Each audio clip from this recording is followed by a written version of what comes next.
The name of the book is Business Law. It was published by M.C. Kochel in the year 2016. This subject is mainly studied in BCom program first year, second semester. Chapter 4. Capacity of Parties. An essential ingredient of a valid contract is that the contracting parties must be competent to contract. Section 10. Section 11 lays down that every person is competent to contract who is of the age of majority according to the law to which he is subject, and who is of sound mind and is not disqualified from contracting by any law to which he is subject. Thus, the section declares that a person is incompetent to contract under the following circumstances. Number 1, if he is a minor according to the law to which he is subject. Number 2, if he is of unsound mind, and number 3, if he is disqualified from contracting by any law to which he is subject. We shall now discuss them one by one in detail. Part 1. Minor. According to Section 3 of the Majority Act 1875, as amended by the Majority Amendment Act 1999, a person domiciled in India who is under 18 years of age is a minor. Accordingly, every person who has completed the age of 18 years becomes a major. Minors' agreements. The law regarding minors' agreements may be summed up as under. Number 1. An agreement by a minor is absolutely void and inoperative as against him. Law acts as the guardian of minors and protects their rights because their mental faculties are not mature. They don't possess the capacity to judge what is good and what is bad for them. Accordingly, where a minor is charged with obligations and the other contracting party seeks to enforce those obligations against minor, the agreement is deemed as void ab initio. In the leading case of Moheri Bibi versus Dharmodosh Ghosh, a minor executed a mortgage for rupees 20,000 and received rupees 8,000 from the mortgage. The mortgage filed a suit for the recovery of his mortgage money and for the sale of the property in case of default. The Privy Council held that an agreement by a minor was absolutely void as against him, and therefore the mortgage could not recover the mortgage money, nor could he have the minor's property sold under his mortgage. Number 2. Beneficial agreements are valid contracts. As observed earlier, the court protects the rights of minors. Accordingly, any agreement which is of some benefit to the minor and under which he is required to bear no obligation is valid. In other words, a minor can be a beneficiary, example, a payee, an endorsee, or a promisee under a contract. Thus, money advanced by a minor can be recovered by him by a suit because he can take benefit under a contract. The Hindu Minority and Guardianship Act 1956 also provides to the same effect. Namely, a guardian is empowered to enter into a contract on behalf of the minor, and the contract would be binding and enforceable if the contract is for the benefit of the minor. Illustrations. Part A. A promissory note executed in favor of a minor is valid and can be enforced in a court. Sharafat Ali versus Noor Muhammad. Part B. Where a minor had performed his part of the agreement and delivered the goods, he was held entitled to maintain a suit for the recovery of their price. Abdul Ghaffar versus Pyare Lal. Number 3. No ratification on attaining the age of majority. Ratification means the subsequent adoption and acceptance of an act or agreement. A minor's agreement, being a nullity and void ab initio, has no existence in the eye of the law. It cannot be ratified by the minor on attaining the age of majority, for an agreement void ab initio cannot be made valid by subsequent ratification. Mohinder versus Kailash. Thus, if an advance is made to a minor during his minority, a promise to pay for such amount after he attains majority would not be enforceable. The consideration which passed under the earlier contract cannot be implied into the contract into which the minor enters on attaining majority. Nazir Ahmed versus Jeevan Das. Since ratification relates back to the date when the contract was originally made, it is necessary for a valid ratification that the person who purports to ratify must be competent to contract at the time of the contract. Number 4. The rule of estoppel does not apply to a minor. In the words of Lord Halsbury, estoppel arises when you are precluded from denying the truth of anything which you have represented as a fact, although it is not a fact. The rule of estoppel does not apply to a minor, that is, a minor is not estopped from pleading his infancy in order to avoid a contract, even if he has entered into an agreement by falsely representing that he was of full age. Sadiq Ali Khan versus Jay Kishore. In other words, where an infant represents fraudulently or otherwise that he is of full age and thereby induces another to enter into a contract with him, then in an action founded on the contract, the infant is not estopped from setting up infancy. But if anything is traceable in the hands of the minor, out of the proceeds of the contract made by fraudulently representing that he was of full age, the court may direct the minor to restore that thing to the other party on equitable considerations, for minors can have no privilege to cheat man. Khangul versus Lakha Singh. Thus, if a minor obtains a loan by fraudulent representation and purchases a motor car out of that, although the loan transaction is invalid, the court may direct the minor to restore the motor car to the lender. But once the identity of the property or money has been lost because it has been spent wastefully, it is no longer possible to invoke the aid of the equitable doctrine of restitution.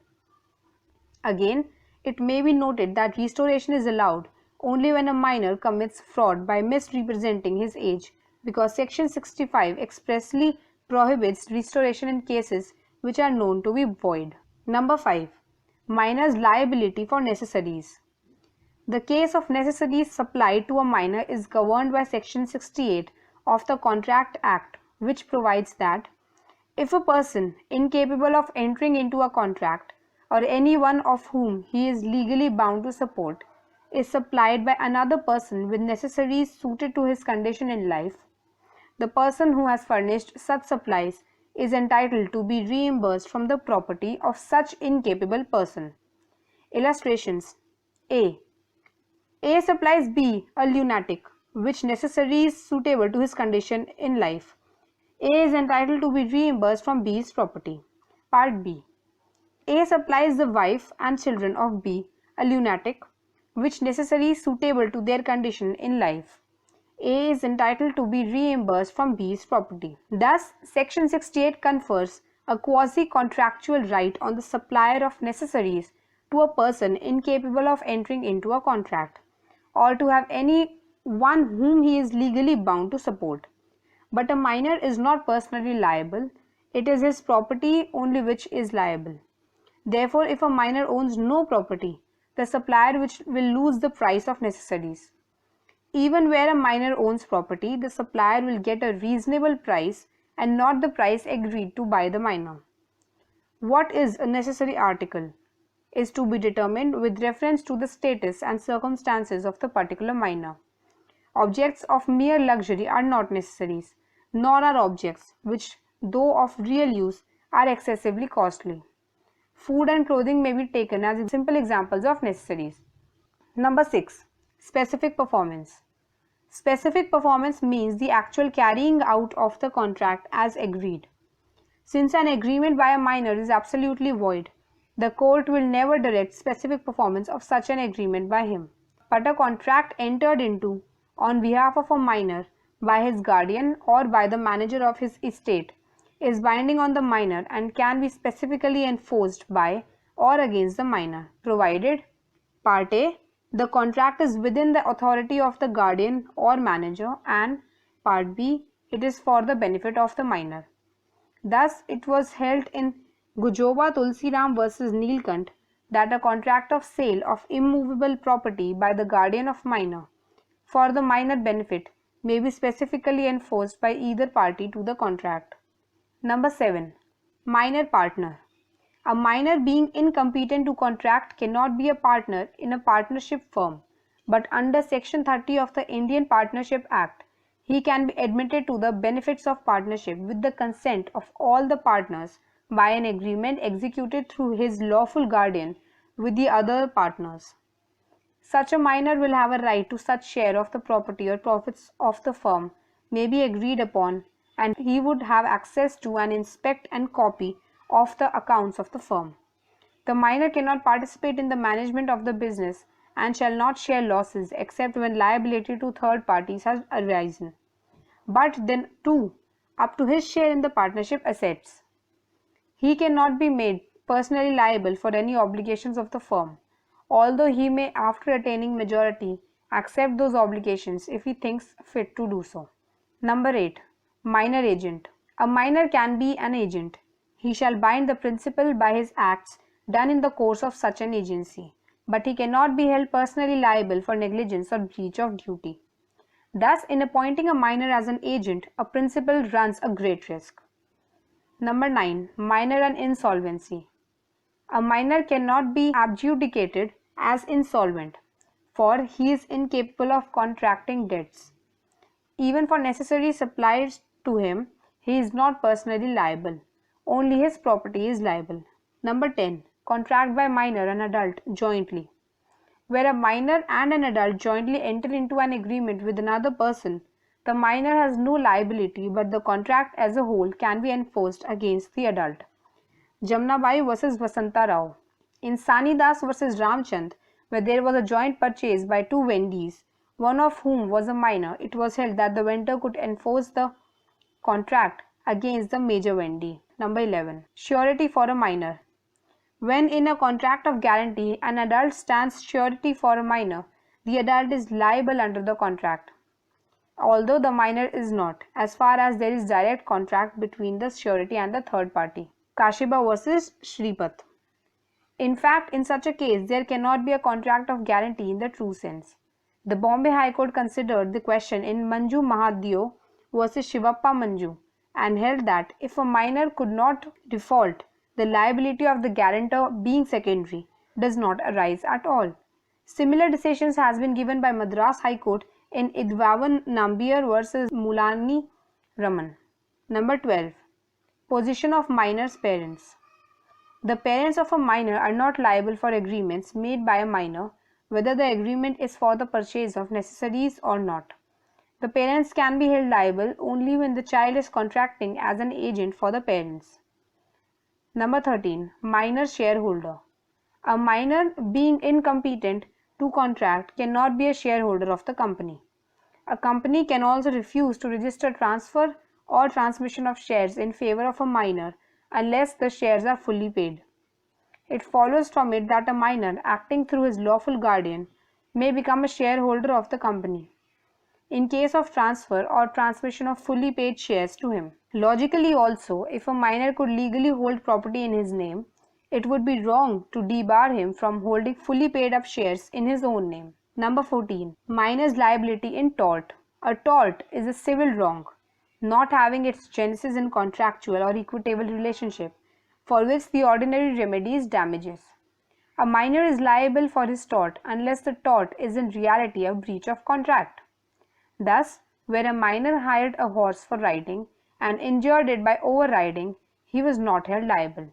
Jennings vs. Rundle. Part 2. Persons of unsound mind. As stated earlier, as per Section 11 of the Contract Act, for a valid contract, it is necessary that each party to it must have a sound mind. What is a sound mind? Section 12 of the Contract Act defines the term sound mind as follows. A person is said to be of sound mind for the purpose of making a contract if, at the time when he makes it, he is capable of understanding it and of forming a rational judgment as to its effects upon his interests. According to this section, therefore, the person entering into the contract must be a person who understands what he is doing and is able to form a rational judgment as to whether he is about to do is to his interest or not. The section further states that, number 1, a person who is usually of unsound mind but occasionally of sound mind may make a contract when he is of sound mind. Thus, a patient in a lunatic asylum who is at intervals of sound mind may contract during those intervals. Number 2, a person who is usually of sound mind but occasionally of unsound mind may not make a contract when he is of unsound mind. Thus, a sane man who is delirious from fever, or who is so drunk that he cannot understand the terms of a contract or form a rational judgment as to its effect on his interest, cannot contract whilst such delirium or drunkenness lasts. Effects of agreements made by persons of unsound mind. An agreement entered into by a person of unsound mind is treated on the same footing as that of a minors, and therefore an agreement by a person of unsound mind is absolutely void and inoperative as against him, but he can derive benefit under it. Jugal Kishore versus Chedu. The property of a person of unsound mind is, however, always liable for necessaries supplied to him or to any one of whom he is legally bound to support under Section 68 of the Act. Part 3. Disqualified persons. The third type of incompetent persons, as per Section 11, are those who are disqualified from contracting by any law to which they are subject. Thus, Part A. Alien enemies. An alien citizen of a foreign country living in India can enter into contracts with citizens of India during peace time only, and that too subject to any restrictions imposed by the government in that respect. On the declaration of a war between his country and India, he became an alien enemy and cannot enter into contracts. Alien friend can contract, but an alien enemy can't contract. Contracts entered into before the declaration of the war stand suspended and cannot be performed during the course of the war.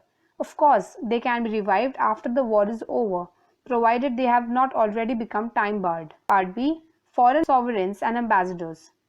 One has to be cautious while entering into contracts with foreign sovereigns and ambassadors, because whereas they can sue others to enforce the contracts entered upon with them, they cannot be sued without obtaining the prior sanction of the central government. Thus, they are in a privileged position and are ordinarily considered incompetent to contract. Part C. Convict. A convict is one who is found guilty and is imprisoned. During the period of imprisonment, a convict is incompetent, number 1, to enter into contracts, and number 2, to sue on a contracts made before conviction. On the expiry of the sentence, he is at liberty to institute a suit, and the law of limitation is held in abeyance during the period of his sentence. Part D. Married women. Married women are competent to enter into contracts with respect to their separate properties, Stridhan, provided they are major and are of sound mind. They cannot enter into contracts with respect to their husband's properties. A married woman can, however, act as an agent of her husband and bind her husband's property for necessaries supplied to her if he fails to provide her with these. Part E. Insolvent. An adjudged insolvent before an order of discharge is competent to enter into certain types of contracts, that is, he can incur debts, purchase property or be an employee, but he cannot sell his property which vests in the official receiver. Before discharge, he also suffers from certain disqualifications. Example, can't be a magistrate or a director of a company or a member of a local body, but he has a contractual capacity except with respect to his property. After the order of discharge, he is just like an ordinary citizen. Part F.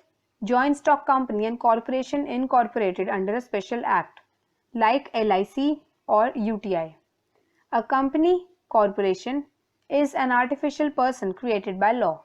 It cannot enter into contracts outside the powers conferred upon it by memorandum of association or by the provisions of its special act, as the case may be. Again, being an artificial person and not a natural person, it cannot enter into contracts of a strictly personal nature. Example, marriage. Summary of the chapter.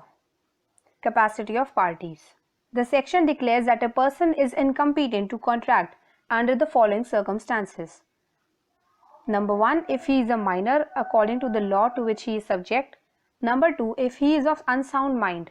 And number 3, if he is disqualified from contracting by any law to which he is subject. Part A. Minor. Minors' agreements. The law regarding minors' agreements may be summed up as under. Number 1. An agreement by a minor is absolutely void and inoperative as against him.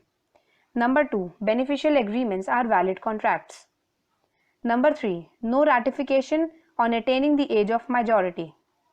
Number 4. The rule of estoppel does not apply to a minor. Number 5. Minor's liability for necessaries. Number 6. Specific performance. Number 7. Minor partner. Number 8. Minor agent. Number 9. Minor and insolvency. Number 10. Contract by minor and adult jointly. Number 11. Surety for a minor. Number 12. Position of minor's parents. Number 13. Minor shareholder. Number 14. Minor's liability in tort. Part B. Persons of unsound mind. A sound mind is defined by Section 12 of the Contract Act as follows. A person is said to be of sound mind for the purpose of making a contract if at the time when he makes it, he is capable of understanding it and of forming a rational judgment as to its effects upon his interests. Part 3. Disqualified persons.